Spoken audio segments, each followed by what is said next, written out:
In this video, I will demonstrate how to perform a factorial repeated measures analysis of variance, or repeated measures factorial ANOVA.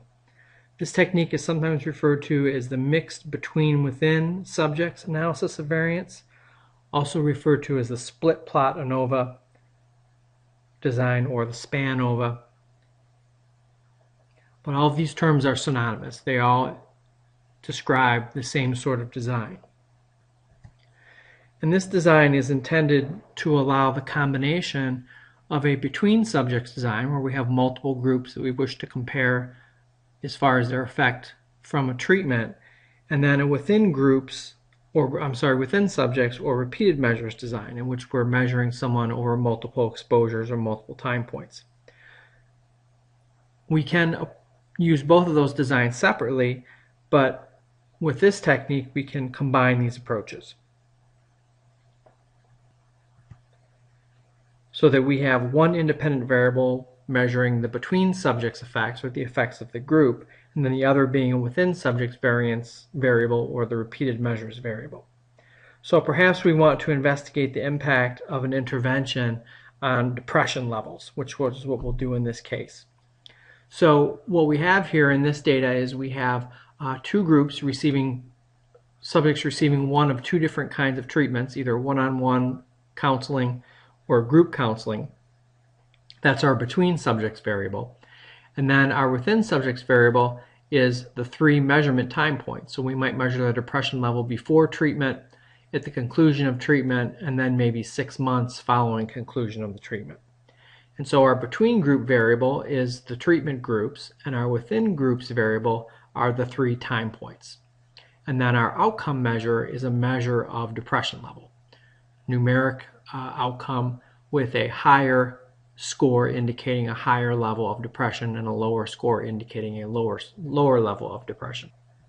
So to summarize, in this example we have 2 independent variables, the between subjects variable being type of treatment, one-on-one counseling or group counseling, so we have 2 levels of that particular factor.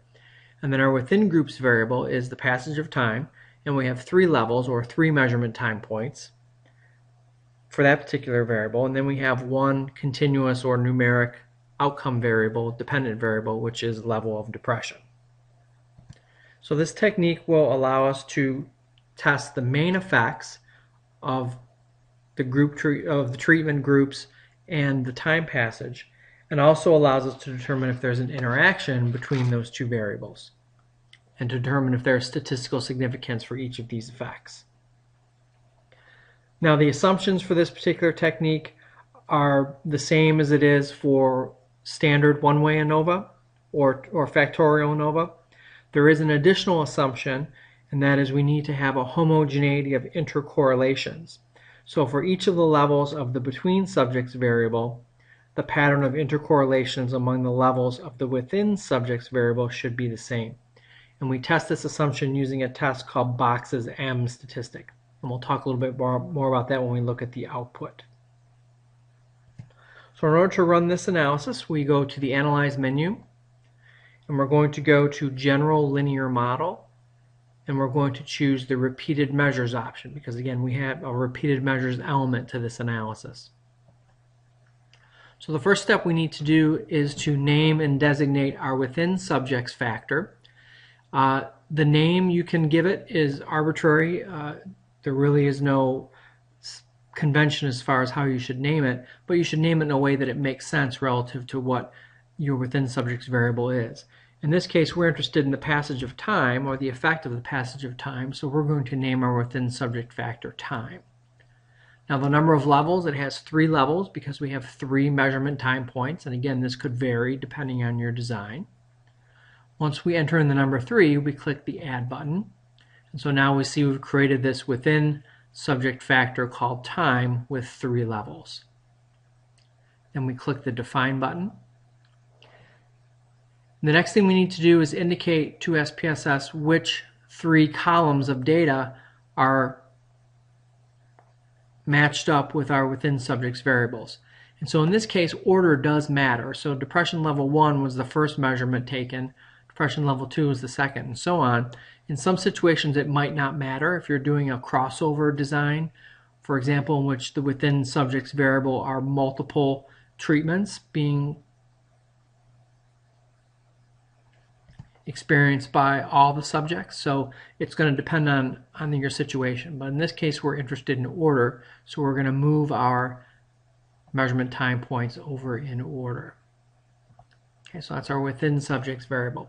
Our next step is to move our between subjects factor, type of treatment or group, into the between subjects box. Now our next step is to go to the options button. And so in the display section, we're going to ask for descriptive statistics, estimates of effect size, and homogeneity tests. The next thing we can do is ahead of time ask for post hoc analysis to be done on our two factors. Now in the case of group, there's only two groups, so a post hoc test isn't necessary if we have statistical significance. But we have 3 measurement points, so for time we would possibly do a post hoc test. So we're going to select time and move it into the display means box, and then we click compare main effects, and then we need to choose which post hoc we would like to do. So in this case, because we're doing repeated measurements of the same outcome, our post hoc would be the Bonferroni. Now if we had multiple groups, in other words, we have 3 treatment groups that we want to compare, then we could choose a post hoc test in this particular window, or we could go to the post hoc button and choose an appropriate post hoc from that situation, or from that decision box. So it's going to depend on your situation. But in this case, we only have 2 levels of group, so we don't need to choose a post hoc for that. But we do have our 3 levels of time, so we're going to choose a Bonferroni post hoc to examine those individual groups if there is statistical significance between them. So now we can click continue. Next we can click on the plots button, and so the within groups factor, in this case time, we're going to move that into the box labeled horizontal axis, and then our between groups factor, in this case group, we're going to move into the separate lines box, and then we click add. Now this is going to give us a graphical representation of our means by group as well as by time point. So this will give us some idea of potential interactions between these groups, and it will also allow us to make some interpretation as far as how the groups are responding to the treatment relative to one another. So then we go ahead and click OK, or I'm sorry, continue, and then we click OK. Now as you can see, we get quite a bit of output here, but our focus as far as interpreting the output is we're going to look at the tests that determine the assumptions of sphericity. We're going to look at univariate ANOVA results and then multivariate ANOVA results. Now the reason we interpret the multivariate statistics is that the univariate statistics make the assumption of sphericity. So the sphericity assumption requires that the variance of the population difference scores for any 2 conditions are the same as the variance of the population difference scores for any other 2 conditions. And this is an assumption that is often violated. Now we're going to assess this using Mauchly's test of sphericity. Now the multivariate tests do not require sphericity, so if we violate this assumption, then we can look at the multivariate options. If we meet this assumption, then we can also examine the univariate outcomes. Okay, so the first thing we can look at are the descriptive statistics in the descriptive statistics box, and this is going to give us the means of each of our groups at each of the 3 time points. And so we can start to look at numeric differences here as far as depression level at time point 1 between our 2 groups. And we can also look for numeric differences in depression level between each of our 3 time points. And so there are some numeric differences here, but we don't know if these are statistically significant. So we're going to examine that as we move into the output, but this gives us the basic grasp of how the groups might be behaving relative to one another. Now, next we want to test some of the assumptions that we talked about, And one of the first has to do with Levene's test of equality of error variances. So we want to find Levene's test, that particular box. And so what we're doing here is looking to see if we violated the assumption of homogeneity of variance. And so we want the SIG value to be non-significant, in other words, larger than 0.05. So in this case, the value for each of the variables is greater than 0.05, 0.35, 0.38, and 0.38. So we are safe. We've met that assumption and we can proceed. The next thing we want to check is Box's test for the equality of covariance matrices. Now again, we want this significance value to be greater than a criteria, but we use a little more stringent criteria, or I should say less stringent criteria. So in order to meet the assumption, we need to have a p-value that's greater than 0.001. Because Box's test is very sensitive, and so we use a little less stringent p-value to test the null hypothesis that the covariance, there is equal covariance. So our value is 0.969, so that's greater than 0.001, so we have not violated this second assumption. Now the next thing we examine before we look at the main effects of group or time, we need to determine if there's an interaction effect. So in other words, is there the same change in scores over time for the two different groups, the one-on-one counseling versus the group counseling? Now this is indicated in the second set of rows in the multivariate tests table, which is right here. And so the value we're interested in is Wilks lambda.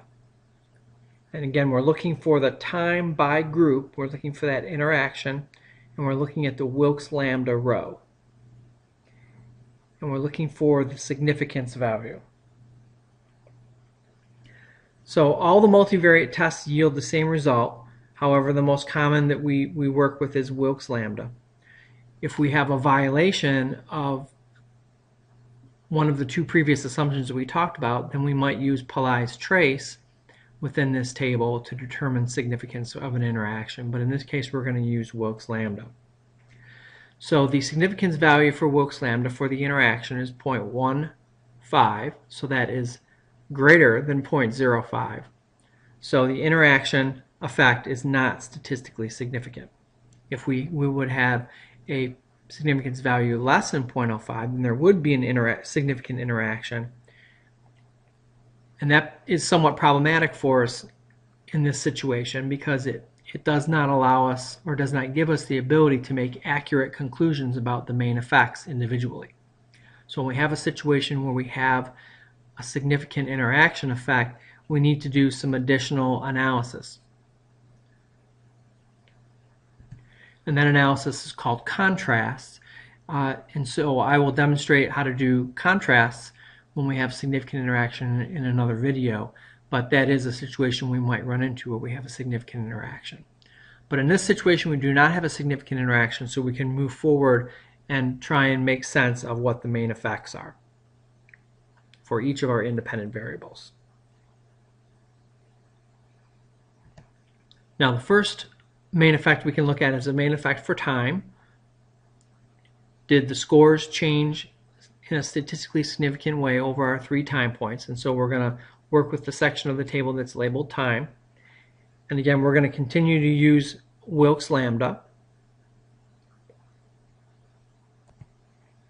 As you can see, our significance value is less than 0.05. So there is a significant main effect for time.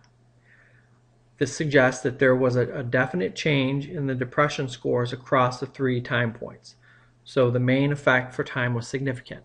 So at this point we will be able to do post hoc tests to determine which time points were significantly different from each other. But we'll get to that in just a little bit.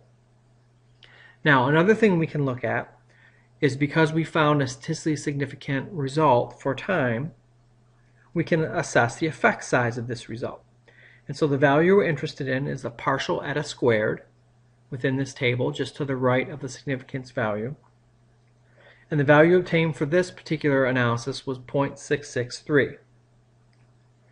Now, using the guidelines suggested by Cohen for partial eta squared, anything greater than 0.14 is considered a large effect. And so this particular situation, we have a very large effect. Now, this shouldn't be confused with the guidelines proposed for Cohen's D effect size measure. Partial eta squared has a little bit of a different criteria for determining small, moderate, or large effect sizes. But in this case, for a partial eta squared effect size of 0.66, that's considered to be a very large effect size. So now that we've determined that we have a within subjects main effect that is significant, the next thing we can explore is the between subjects effect. So we want to find the table labeled Test of Between Subjects Effects.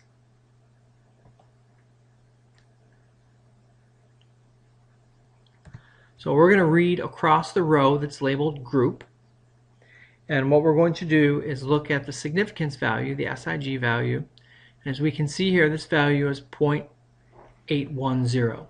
So that is not less than 0.05. So that indicates that we do not have statistical significance between the groups. So the two types of treatment did not have statistical significance as far as how they affected depression by themselves. So it appears that it didn't matter which type of counseling they received, the depression levels were no different as far as the amount of change affected by either of the treatments. Now we can also look at the effect size, again the partial eta squared for group, and we have non-statistical significance, so we're likely to have a fairly small effect size. In this case it's 0.002, which is considered to be very small. Anything less than 0.01 is considered to be a small effect size according to Cohen's suggestions. So because of this small effect size, it's really not much of a surprise that we don't have statistical significance. Now the last thing we can do is go down to our pairwise comparisons, and we can actually try and determine which of our individual time points are significantly different from each other. So remember, we had 3 time points and the main effect was statistically significant, so that's going to indicate that at least one pair of time points are different from each other. So in order to examine which ones are different from each other, we can use our pairwise comparisons here. So we can look at time point number 1 versus time point number 2, and we can see that there is statistical significance. The SIG value is less than 0.05. We can look at time point number 1 compared to time point number 3, and again we are seeing statistical significance. And then we can look at time point number 2 versus time point number 3, and again we see statistical significance among that pair of time points. So it appears that there is a statistical significant change in depression level among each of the 3 time points. So from pre-test to immediately following the treatment, there's a significant change, and then from immediately following treatment to 6 months after the treatment, there is again another statistical significant change in depression levels. So it appears that time, exposure to the treatment over time, has a significant effect on depression levels. Now one of the last things we can look at is the profile plot, which we created, and this gives us a graphical, again, representation of our group means based upon the passage of time as well as by group. So along the x-axis here we have our 3 time points, so time point 1, 2, and 3. And then the 2 lines represent our 2 therapy groups. The blue line representing the group therapy group and the green line representing the one-on-one therapy group. Now one of the things we look at with this profile plot is to see if the lines actually cross, which may suggest an interaction. They do cross, but there's not a huge difference between the 2 groups at time point number 1. So that interaction is not statistically significant as we saw when we examined the multivariate output. But this gives us again an idea of how the groups may have changed over time, as well as how the 2 groups change relative to one another. So it appears they started out fairly equally, and the amount of change that occurs is very similar. A little bit different at the 3rd time point, but again not statistically significant. So to summarize, what we did here is we performed an analysis that allowed us to look at the effect of a between subjects variable, like treatment group, And in combination, look at the effect of repeated measures or within subjects variable, like the passage of time. And so this combination of looking at these two independent variables allows us to look at the effect of a treatment by itself, the effect of time by itself, and then the potential interaction between those two. We had several assumptions we need to examine for this type of analysis, and then we looked at the effect of each of our factors individually. And then if we had statistical significance for either of those main factors, main effects, then we were able to do post hoc tests to determine which levels of the factors were significantly different from each other. So hopefully you found this video useful, and good luck using it in your own research.